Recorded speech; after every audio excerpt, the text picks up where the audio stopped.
ओडिशा पनत मयूरभंज हनत बरसाई बनत रे भंडारकुला अतु रे ऑलचिकी आशा बेरेद सागुनेना अतुरी नायके बाबा माझी बाबा सावते अतुरिन गुणमान हर को सेटर को ताहेलेना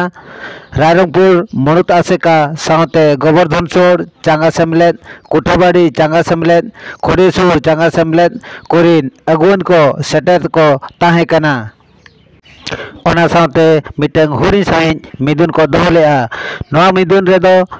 गोंके को सेटेरकान उनको को लय होचो के जे चे लेकारे 2025 ऑलचिकी मिशन बन सक्सेसफुल और अतु अतु टोला टोला ओरा ओरा जतो हर ऑलचिकी बन सिकनत कोआ ऑलचिकी सिकनत लेकान आबा समाज लहासन सेनोआ ओना सावते आबो हो आबा समाज हो केटेजोआ मित चितर नोडे बन नेल ᱧᱚᱜ लगे और नोडे जहाँ तिनंग को सेटर लेन तहन उनका मोचा खन ओनेना कथा हबन आंजम ᱧᱚᱜᱟ आली रिपोर्टर सुब्रत मुर्मू ओना साथे रिलामाला टीवी हमें आमा उपरुम कड़ी लैताम अलिया उपरुम दो हुयुक कना साकरा हेमरम अतु भांडारकुला पौसिया पंचायत और बरसे बोलो तेहें आपे टोला रे ऑलचिकी ऑल इतुन असला बेरेद एना आदो नोआ ओका लका तपे बेरेद किया आदो नोआ भांडारकुला अतु रे ऑल इतुन अखड़ा रे बेरेद के आले आदो अडिगान गोंके को हेजा आदो ओका लका ओना गोंके तको चेलका बंगा बुरु सेरवा से चेलका ओका लका तको बेरेद किया आदो बंगा बुरु सेरवा दो आले मन हा जेहुतो नवा मिटंग ले बेरेदेआ ऑल इतुन अखड़ा आदो ना आले दो बाले बडाय ले ताहेना जेहुतो सुंदर मोहन गोंके तकिन किन हेज लेना रायरंगपुर सेन खन आदो उनकिन हेज काते आले दो झोतो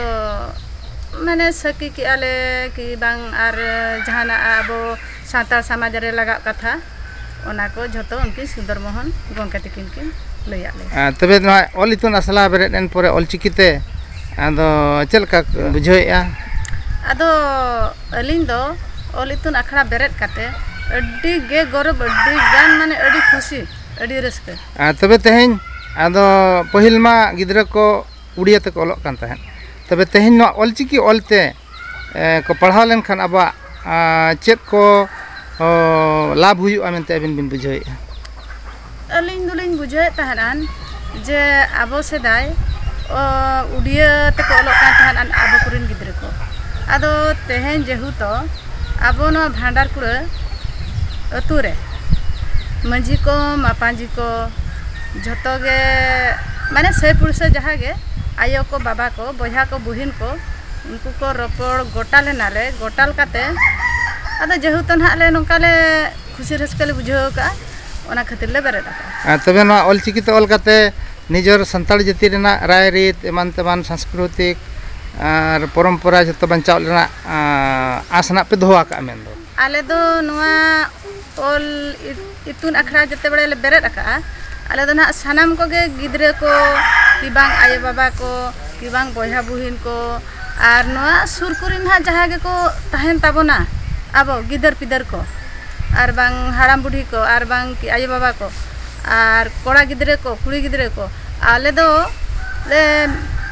मेने तहाज झोतो गेबन एडमिशन काते बन ओलो जहाँ में आदो